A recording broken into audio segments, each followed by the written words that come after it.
মানসিক শান্তি তখনই আসবে যখন আপনি মানুষের চিন্তা বাদ দিয়ে নিজের জন্য বাঁচা শুরু করবেন।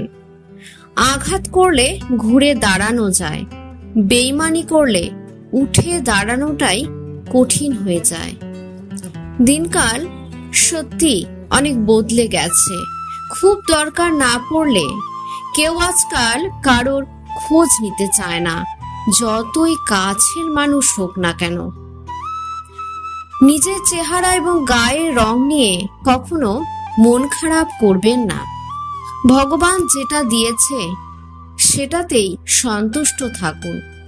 নিজের অর্থ, নিজের পেশা নিয়ে কখনোই মন খারাপ করবেন না। নিজের পরিবার নিয়ে কখনোই মন খারাপ করবেন না। মন যদি আপনার নরম এবং ইমোশনাল হয়ে পড়ে, তাহলে কখনোই কোনো কিছু নিয়ে বেশি চিন্তা